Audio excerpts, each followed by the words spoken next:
इस संसार में मनुष्य को जीने के लिए क्या क्या चाहिए और कितने पैसे चाहिए? मनुष्य इतना भूखा क्यों है? पैसों के पीछे भाग क्यों रहा है? क्या सचमुच पैसा इतना जरूरी हो चुका है कि पैसा के लिए वो किसी का मर्डर कर रहा है, किसी के सपनों को रौंद दे रहा है? क्या सच में पैसा इतनी बड़ी चीज हो गई है कि लोग पैसे के पीछे इतने पागल हो गए हैं? पैसे के लिए आज बहुत सारे संबंध टूट जा रहे हैं, बिखर जा रहे हैं। नमस्कार, मैं आरपी गुप्ता स्वागत करता हूं आपका अपने यूट्यूब चैनल पे। आज हम इस मुद्दे को लेकर के आने वाले हैं, इसी मुद्दे पर हम लोग चर्चा करने वाले हैं कि आखिर एक मनुष्य को उसके ज़िंदगी में क्या चाहिए और कितना चाहिए। मैं सबसे पहले तो चर्चा करना चाहूँगा गरीबों की ज़िंदगी से। एक गरीब जब सुबह जगता है तो एक धुंधली-सी, छोटी-सी सपना लेकर के जगता है वो, और उसका सपना जो होता है ना, नदी के उस लहर की तरह होती है। मानो वो लहर जब नदी में आती है तो किसी चीज़ को पाने की ललक को लेकर के उफान मारती है, लेकिन फिर अचानक कुछ पाए बिना ही शांत हो जाती है। एक गरीब जब सुबह जगता है तो उसका एक इतना ही सा सपना रहता है कि आज मुझे फिर काम मिल जाए और काम के बदले में शाम को 500 या 600 रुपया मिल जाए तो आज का मेरा काम चल जाएगा। जरा सोचिए उस गरीब की बेबसी का, जो 500-600 रुपया के लिए दिन रात मेहनत करता है और पता नहीं कि उसमें से चंद पैसे बचा पाते भी हैं कि नहीं बचा पाते हैं।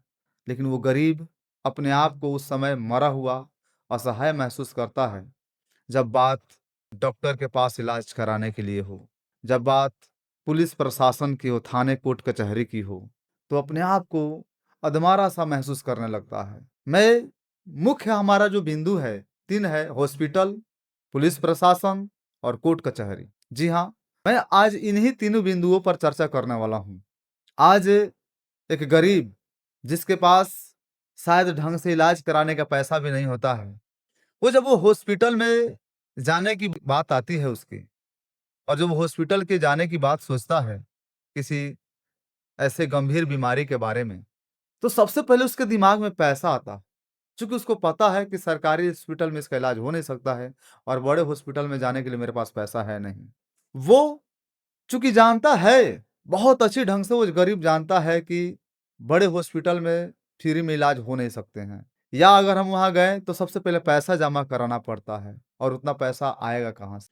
अगर पैसा कहीं से व्यवस्था कर भी ले रहा है, तो उसके दिमाग में ये आता है कि पता नहीं उतना पैसा देने के बावजूद भी मेरा मरीज़ जो है, मेरा जो रोगी है, बच पाएगा भी कि नहीं बच पाएगा।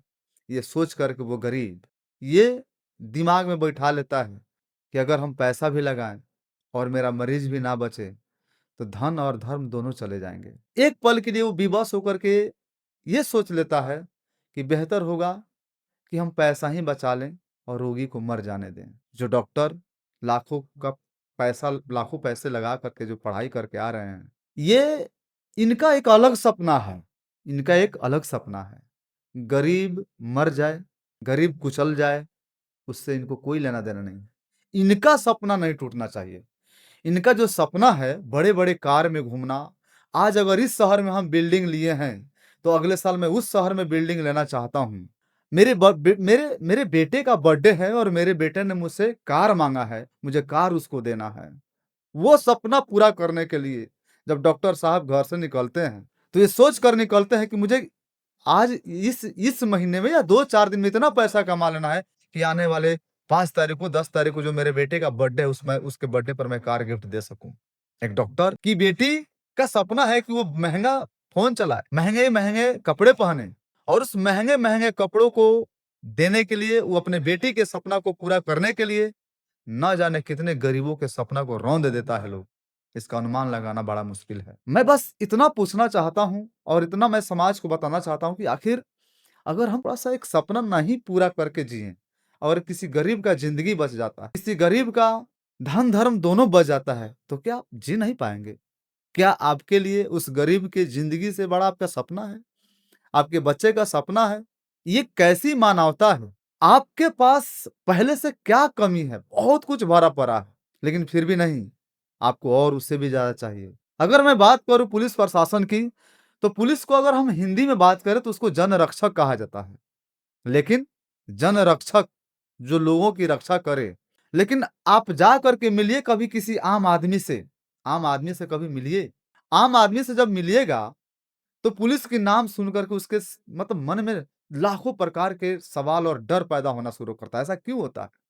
ऐसा इसलिए होता है कि हर पुलिस प्रशासन लोगों को धमका करके जीना चाहती है। बिना किसी वजह के किसी न किसी तरह उसे फँसाने का प्रयास करती है, उसे डराने का प्रयास करते हैं और उसका बात जो होता है ना पुलिस प्रशासन का, बात करने का तो लहज़ा खैर पूछिए ही मत। गाली के मुँह से बात करना, तुम-ताम, रे-रा के मुँह से बात करना। अगर हमें कुछ समस्या है, अगर सामने थाना दिख रहा है ना, तो हम थाना में नहीं जाते हैं। डर है कि थाना में जाएँगे तो पहले रिपोर्ट लिखाने के लिए पैसा दीजिए, वहाँ जाइए, हर जगह पैसा दीजिए, पहले बैठिए। आपका बात कोई ढंग से सुनेगा भी कि नहीं सुनेगा इसकी कोई गारंटी नहीं है। हम बस इतना कहना चाहते हैं कि ये कैसी मानवता है? ये कैसा सर्विस है आपका? ऐसा ऐसा क्यों? क्या आपके अपने स्वार्थ के आगे किसी भी व्यक्ति की कोई वैल्यू नहीं है? क्या आपको लगता है कि आप जो कर रहे हैं वो ठीक कर रहे हैं?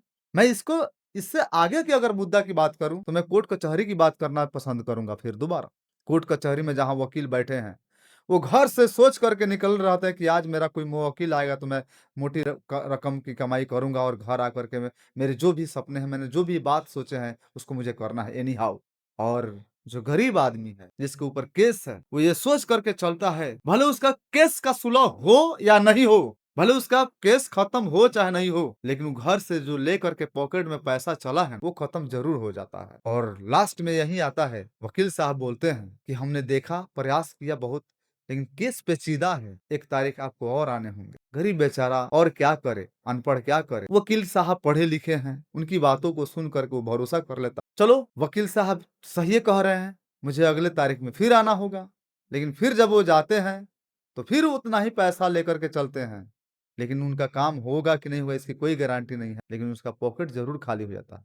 ये जो लोग हैं आज अपने सपनों को पूरा करने के लिए, जो दूसरों के सपनों को जो रौंद-रौंद करके आगे निकलने का जो काम कर रहे हैं ना, ये मानवता का हनन है। हम बस ये कह रहे हैं कि हमारा समाज किधर जा रहा है। अरे भाई समाज किधर नहीं जा रहा, हम किधर जा रहे हैं ये सोचने की ज़रूरत है। ना यहाँ पढ़ा-लिखा जितना ज़्यादा पढ़ा-लिखा है, उतना ज़्यादा करप्ट है।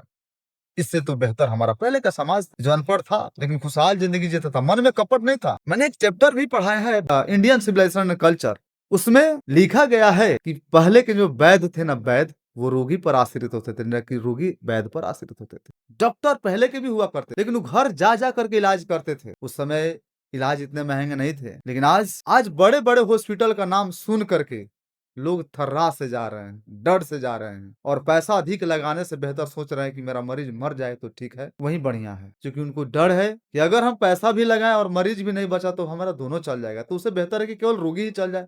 कम से कम कुछ पैसे बचेंगे तो हम अगला जिंदगी तो देख सकते हैं, उसको तो संवार सकते हैं। दोस्तों, मेरा वीडियो बनाने का मेरा मकसद यही है कि हम एक मैसेज देना चाहते हैं उन बड़े बड़े अफसरों को, उन बड़े बड़े डॉक्टरों को, उन बड़े बड़े वकीलों को, पुलिस प्रशासनों को, कि आपसे बड़ा उम्मीद रहता है लोगों, खास करके उन लोगों को जो गरीब हैं, जो सताए हुए लोग हैं। तो मेरा ये संदेश रहेगा, ये रिक्वेस्ट रहेगा कि क्यों ना हम एक ऐसे समाज का निर्माण करें जहाँ हर कोई खुशी से रहे, हर कोई अच्छा से जिए, हर कोई एक दूसरे का साथ दे, हर कोई एक दूसरे के दुख सुख में साथ दे। कोई गरीब ये ना सोचे कि बेहतर होगा कि मेरा मरीज मर जाए, मेरा पैसा बच जाए।